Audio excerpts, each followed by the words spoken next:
Hello mga kakigol. We have now laptop number 20. Number 20 na tayo. Laptop number 20. So Acer. Acer yung laptop natin. Then tingnan natin sa ilalim. Oh, okay. Bukas na kasi ito na yung cover niya. Wala nang screw. Natanggal na. Wala problema yan. Maraming screw. So, pero wala na siyang RAM, wala na rin siyang hard drive. Pero may battery pa siya. Tingnan naman natin dito. Open natin. Baka wala rin screen ito. Oops! Uy! Swerte naman, may screen pa, pero parang basag yung screen. Kita nyo yung screen? Yan, no? Basag. Grabe naman to kadumi. Grabe naman to. Basag yung screen. Basag yung screen. Parang ano to? Tatapunan ng ano to? Sayang.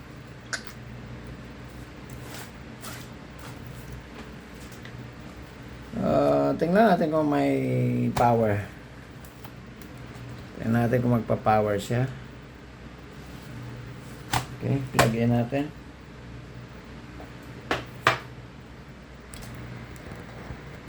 Okay, plug in natin. Okay, isa. Ito.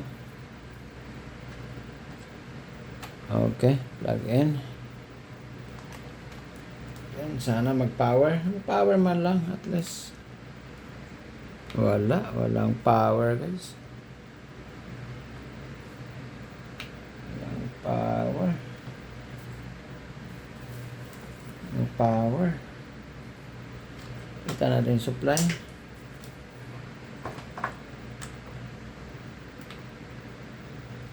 Wala talaga. Oh! Nag-power, oh. Nakita nyo? Ano? Nag-beep siya, oh. Pero dito sa button niya, walang dapat parang umiilaw yung dito, eh. Pero ito, oh. Ano? May basag na dito, pero okay lang yan. Okay. So, para sa tingin ko, okay to. Palitan lang ang screen. Okay, subukan natin, ha. Subukan natin palitan ng screen. Okay. Baka okay siya.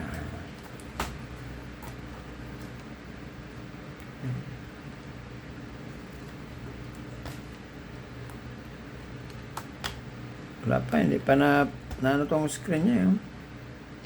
Kumbaga, hindi pa napalitan.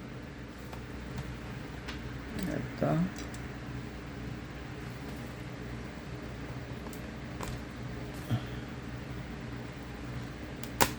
Oops. Malusik.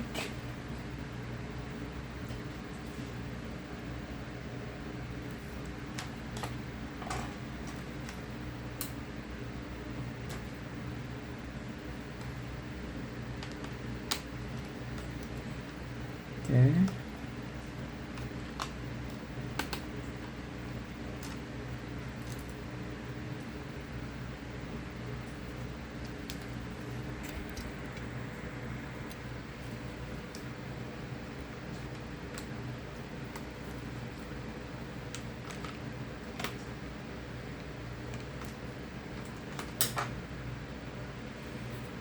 Okay, then after that, pag natanggal na yung dalawang bolt sa ilalim, sa corner, ito sa taas wala nang bolt. So, pag open yan, ganun mo lang, oh.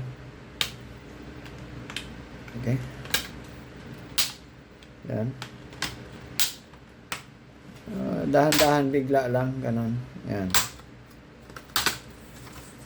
Dahan-dahan bigla. Okay, yan. Ang problema, mabasag. Hindi naman atin to. Okay.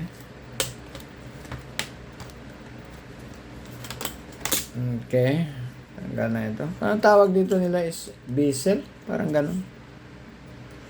Screen bezel. So, kita nyo talaga, oh.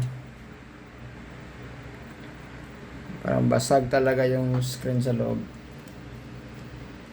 So, tanggalin mo yung bolt dito sa taas corner.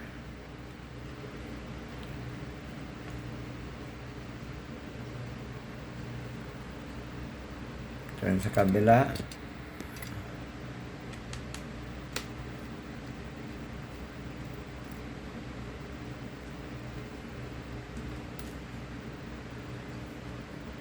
Then, dito sa gilid-gilid dito.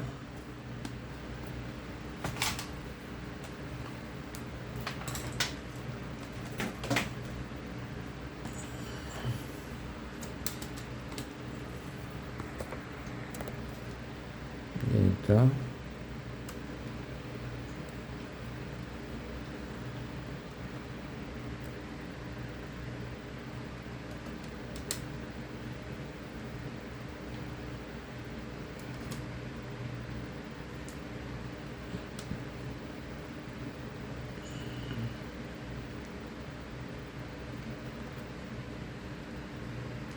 Other side.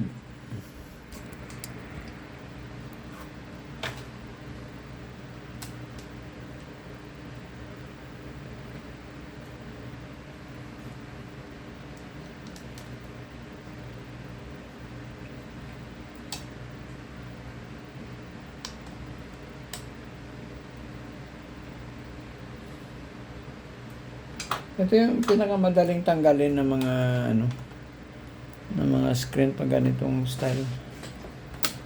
Okay. Yan. Yan natin dito.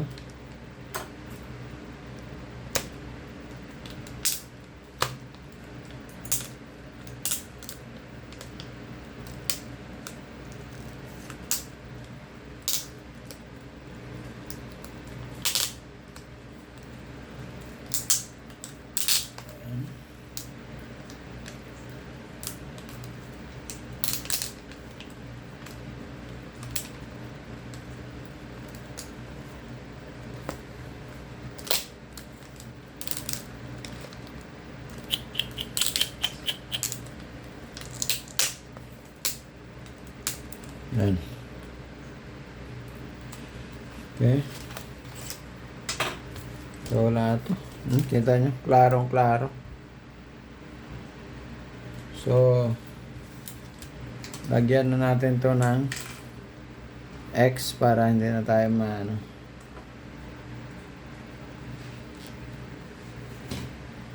So, hanap tayo ng kapareho nito. X-Men.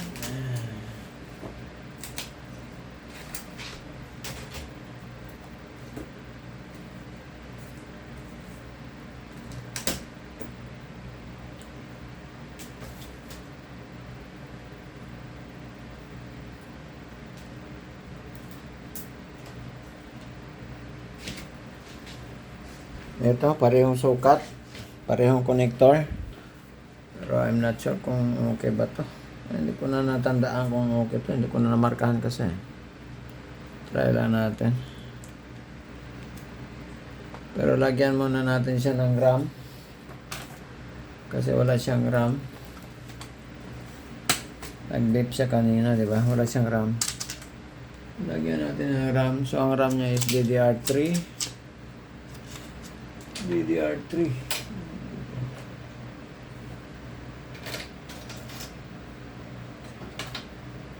DDR3.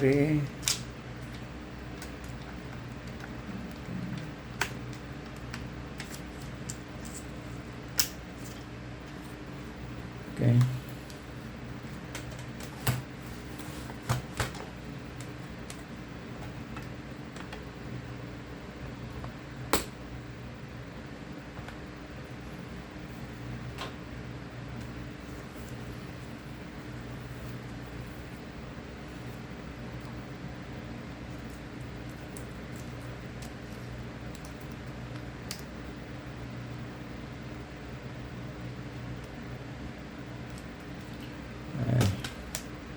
Pero patay naman yung battery niya. Pero para safe talaga. Nakalimutan natin guys. Sabi ko sa inyo, tanggalin nyo muna yung battery. Pero parang dead na naman yung battery kasi niyan eh. Walang problema.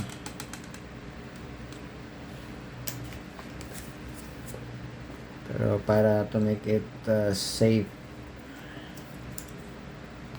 tanggalin talaga ang battery guys.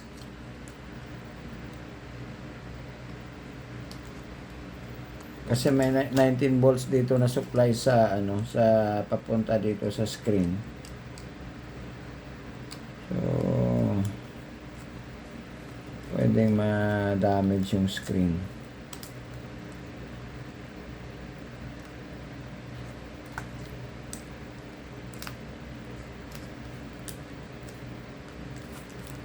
Okay. Try natin. Sana mag-display. Oops. Ano yan?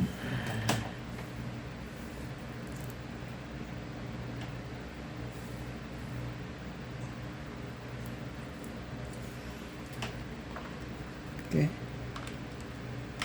Mag-display niya.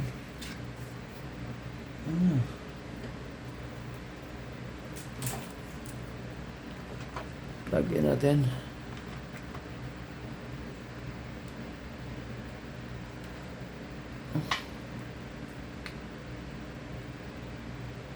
Yan na, nag-power.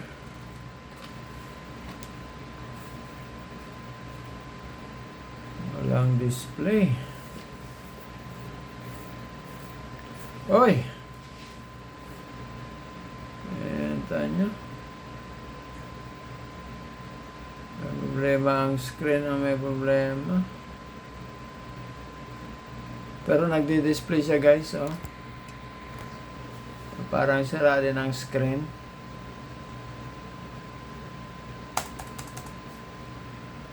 So,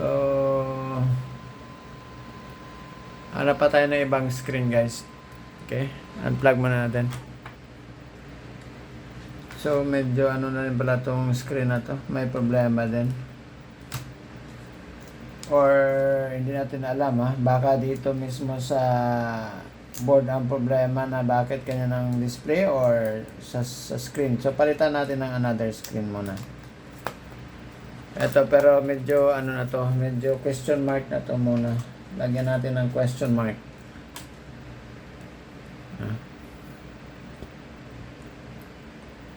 Bad display. Para di tayo dito sa sunod.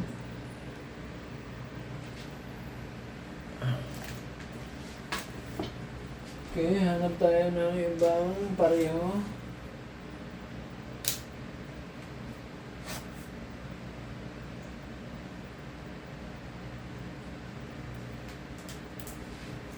Ito, pareho.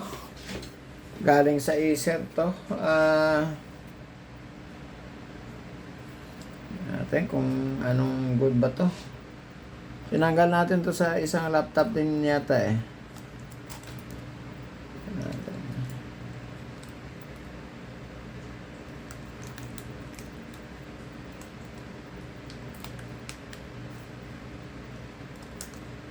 Okay.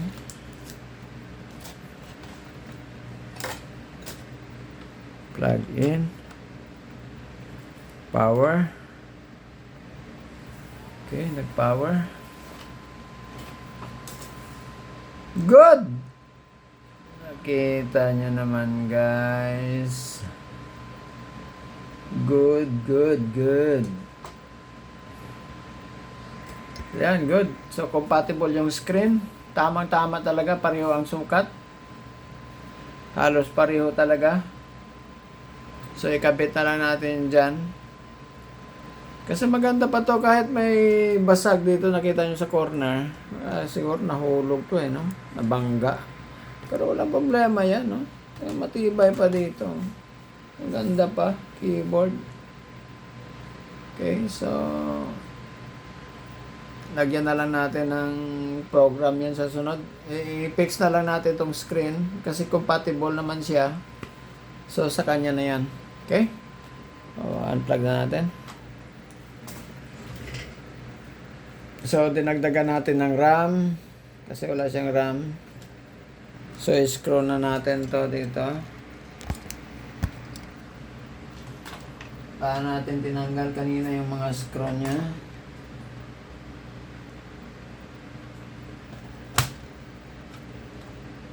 Ito, i-secure na natin dito. Ito, importante dito guys, yung tape dito dapat talagang nakadikit siya para hindi ito mahatak, no? Kasi maliit lang masyado yung contact niya dito, napakababaw. So, pag nahatak itong wire pababa, pwede nang matanggal yung connection ng connection niya papunta sa motherboard. So, be sure na yung tape niya dito na nagho-hold nito is talagang nakadikit.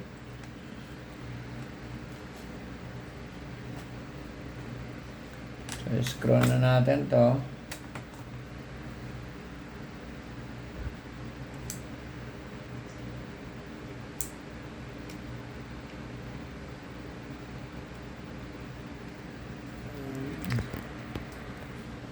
Scroll natin yan dyan. Tapos dito rin muna sa kabila para pantay.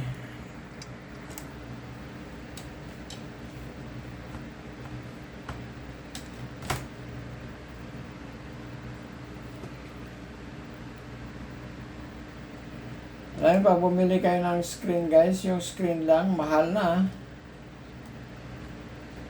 Parang bumili ka na ng kalahati ng presyo ng laptop, screen pa lang. So, saka mahirap maghanap ng compatible na screen. Kung anong screen na meron ka, na hinahanap, minsan mahirap maghanap.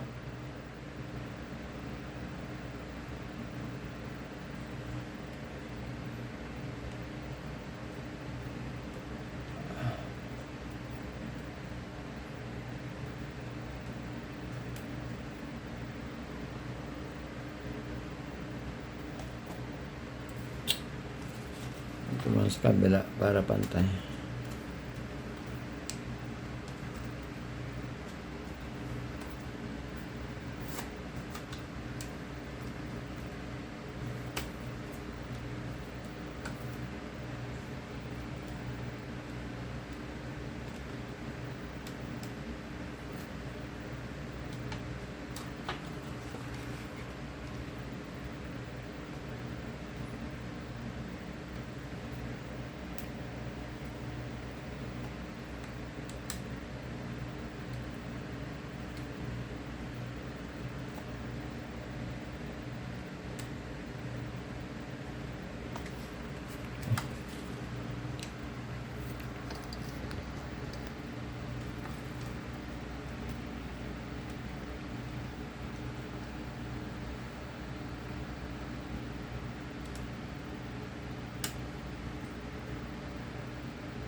Okay guys, so screw natin balik ito. Ayan.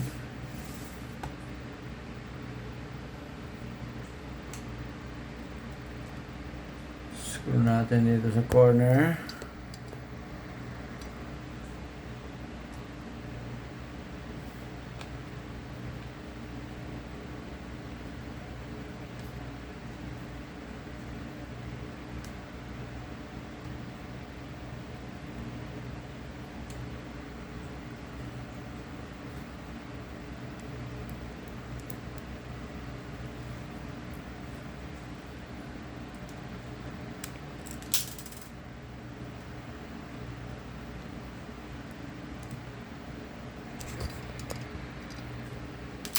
Uy.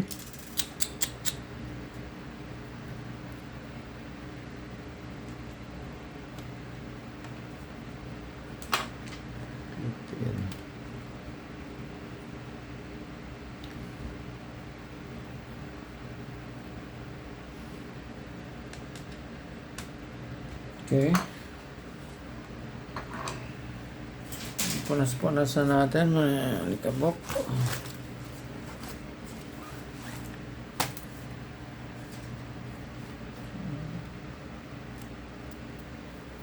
So, next, saan yung cover? Yung bezel niya. Dito. Ang dami nito. Anong Saka lang natin punasan na, guys. Punasan natin ng medyo damp na ano.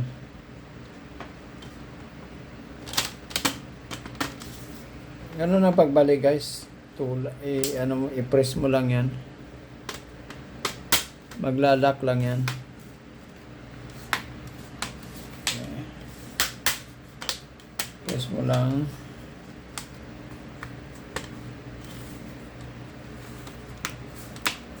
Dito.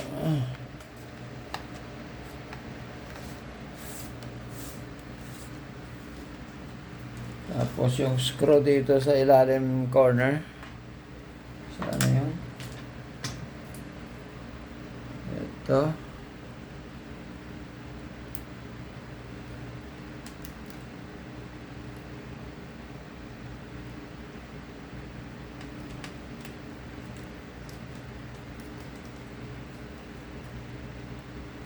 Huwag lang sobrang higpit, no? Kasi maliliit lang yung mga screw niya. Sobrang higpit, malustred dyan eh.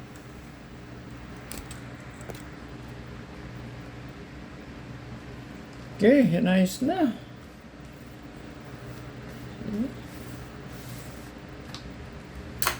Okay, see?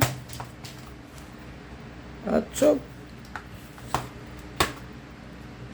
Open. Plug in uli. Try natin uli.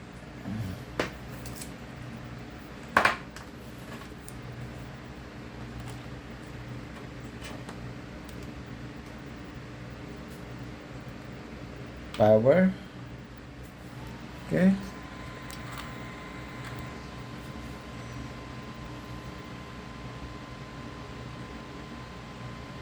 Yan. Good. Natin yung BIOS niya, F2.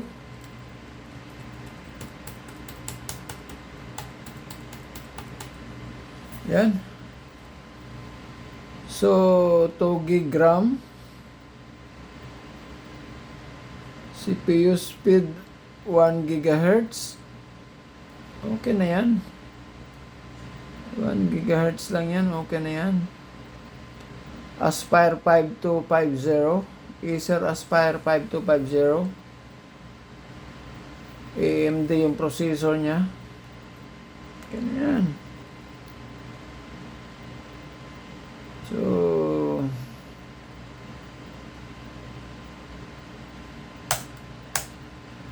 okay, so unplug na natin. Ito, ibalik natin tong mga ganito kasi para makabiran yung bolt, hindi pangit tingnan yan. Ito parang nunal. Ay, kaya yan. Nawala pa tuloy. Ayan.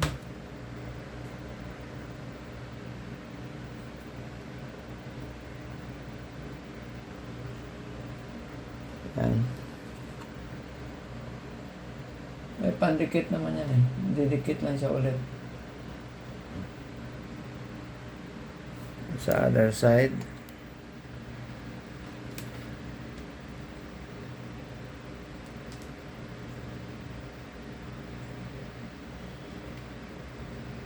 Okay. Good. So, ayan na. Punasan natin to sa susunod, no? Pero at least okay na yan. Okay na siya. Ito, tanggalin lang muna natin. May battery siya. Kabit na natin battery niya.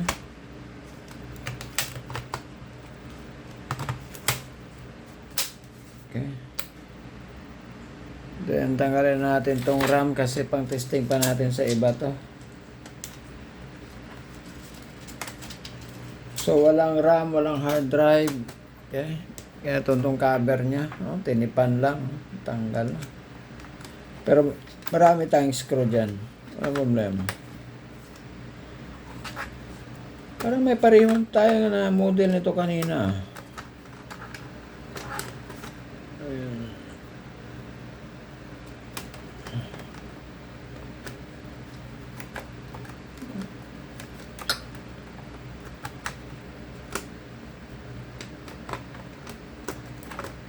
Hindi sa kanya to. At ayaw pumasok. Ha? Baliktad pala. My goodness. Bobo. Okay, so maraming screw natin. Lagyan natin ng screw yan. Dami na tayong savings na screw, guys. Kita nyo? Ganun talaga ang technician, guys. Nakakaipon ng screw. Paras nito, another screw na naman na extra. Imbes na tatlo-tatlo, nilagay lang natin dalawa-dalawa. O di. Ito ba yung mga extra natin na wifi card?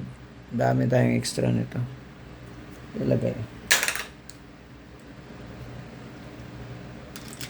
Lagyan natin ng bolto dito.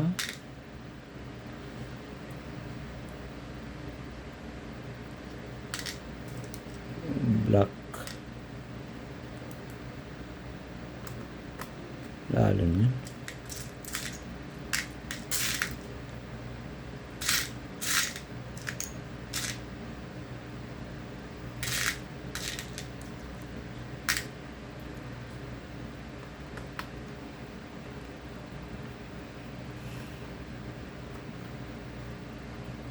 Yung bolt.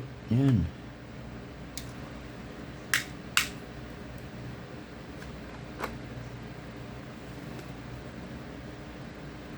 Okay.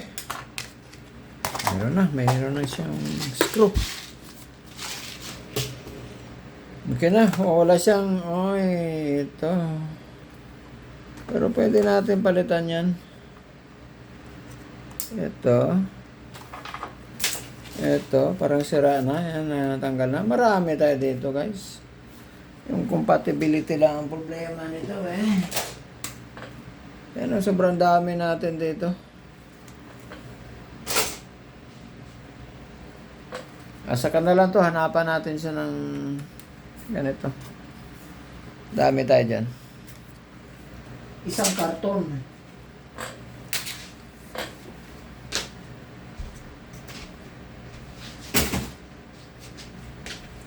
Okay, so off na natin yung video natin dito, guys. So this is laptop.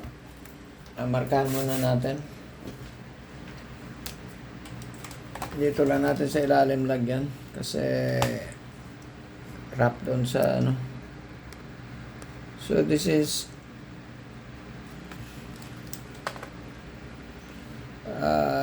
no HDD, no RAM, no CD-ROM or DVD-ROM. Yun lang. Goods na. Okay? Pero good siya. This is laptop number 20. Good. Okay, tabi na natin to, guys. Tanggalin natin itong tape kay nalagyan na natin siya ng screw. Okay. So, good na. Kita nyo, maganda pa. Kita nyo. Kahit may kunting ano dyan, okay lang yan. So, tabi natin to. Stop natin video natin.